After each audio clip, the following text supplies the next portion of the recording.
Hey, what's up guys? Today I'll show you a drama film, Talk to Her. Spoiler ahead, watch out and take care.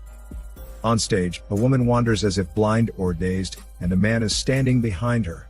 It is a melodrama that brings tears to two protagonists of the movie, Marco and Benigno.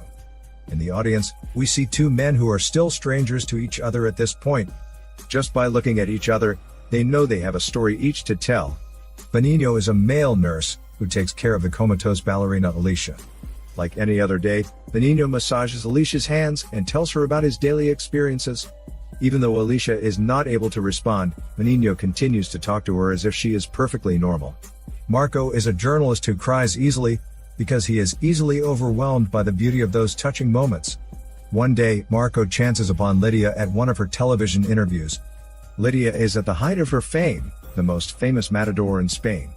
During the talk show, Lydia argues with the host, for she just broke up with her boyfriend, and she is moody.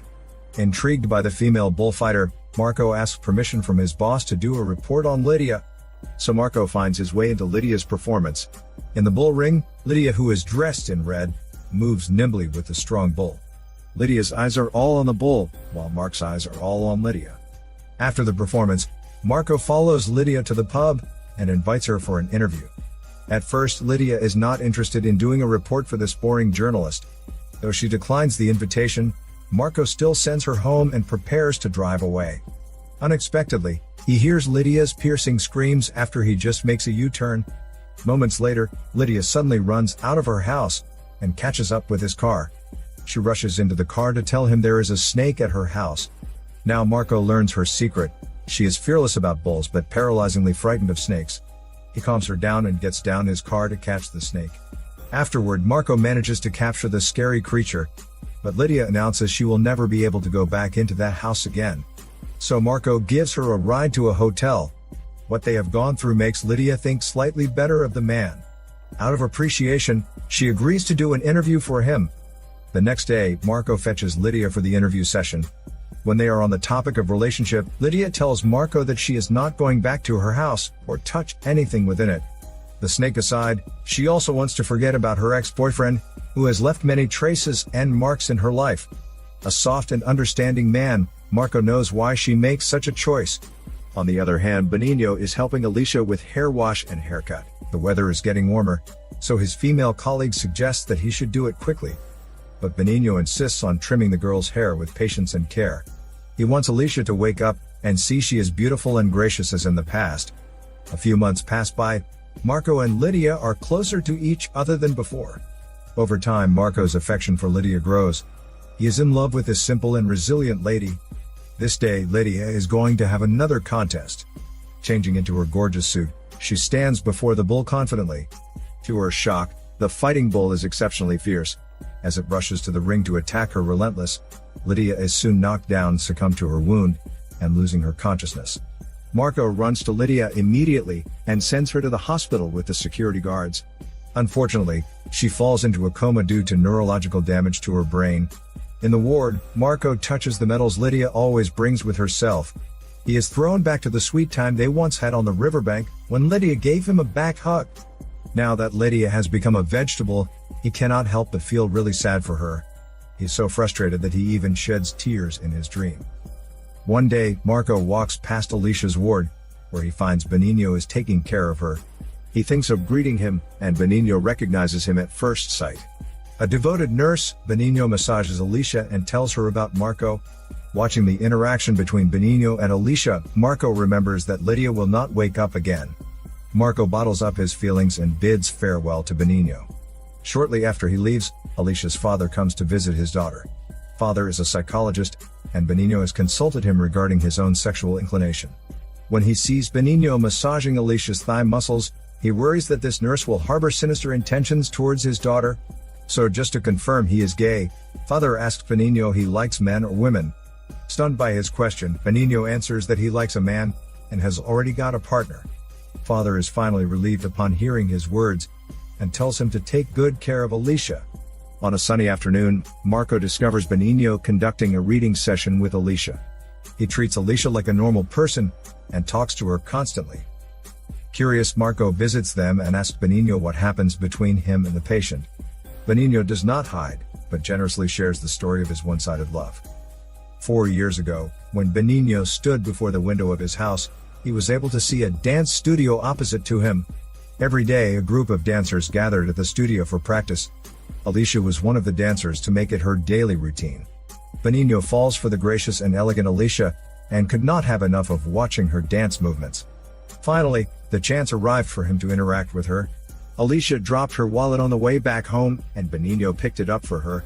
This was the first time Benigno spoke to his dream lover, and he boldly asked if he could walk her home. Moved by his kindness, Alicia gave him the permission. They had a walk together until Alicia arrived at her apartment. Benigno discovered that Alicia's father was a psychologist, whose office was located at their house. As this might create a chance to meet Alicia again, he booked a consultation appointment with father. After the session, Benigno sneaked into Alicia's room and grabbed her hair clip. Just when he was about to leave, he bumped into Alicia, who just finished bathing. Alicia misunderstood that Benigno was a pervert who had been stalking her. Benigno explained that he was here as father's patient and left. Little does he expect that to be the last conversation between them. A few days later, Alicia was crushed by a car and became comatose. Upon receiving this shocking news, Benigno thought of all ways to approach her. With the experiences he gained from caring for his own mother, he finally became a devoted nurse for Alicia. Benigno talks to Alicia most of the time.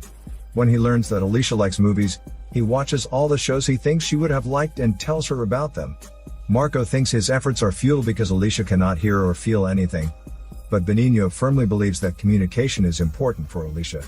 It is his earnest hope that Alicia will miraculously regain her consciousness.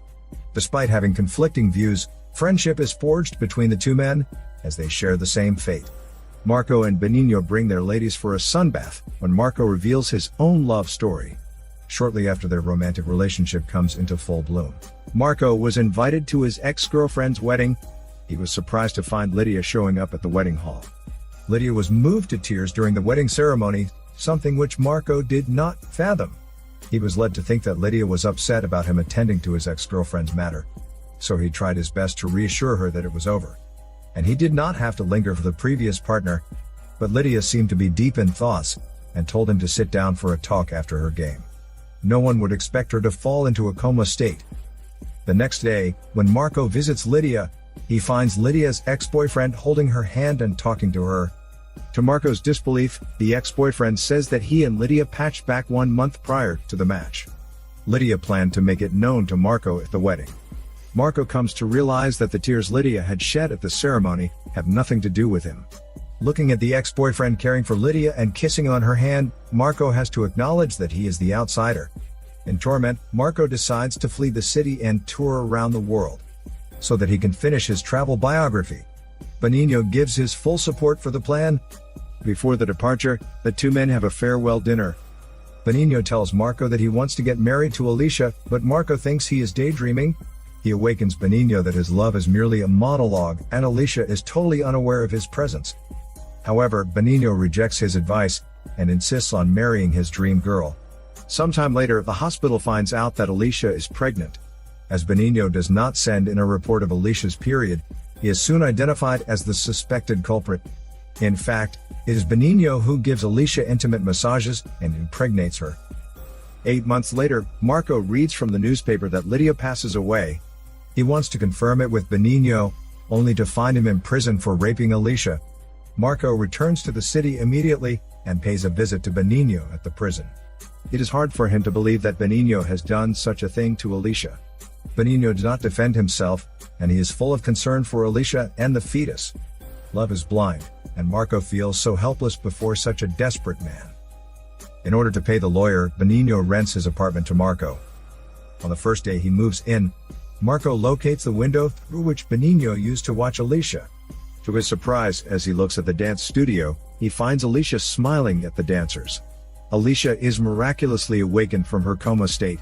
To have a thorough understanding of the situation, Marco journeys to father's clinic. It turns out after Alicia awakes from her long sleep, she gives birth to a stillbirth baby boy. Father does not tell Benigno the truth, worrying that he might do something out of his mind. After much thoughts, Marco finally updates Benigno about Alicia's current status. Benigno sheds tears of gratitude for Marco, and he also feels sorry for being unable to stay beside Alicia. A few days later, Marco receives a call from Benigno, saying that he is leaving. He knows clearly that he might not have a chance to exit the prison. But he cannot live in a world without Alicia. Filled with worries, Marco rushes to the prison immediately. However, by the time he reaches, Benigno has already put a stop to his secret admiration and his life. He has left a letter to Marco, explaining why he takes such a move. Apart from the letter, Marco also picks up Benigno's belongings, which include the hair clip that he cherishes. Marco places the hair clip together with Benigno as a way to make them united. Afterward, Marco attends a performance at the theater, where he met Benigno for the very first time. Coincidentally, Alicia is there among the audience. Perhaps it is because the two of them are both connected to Benigno. Alicia finds Marco familiar and greets him. Soon after, the show begins. On stage, the protagonists are getting closer to one another.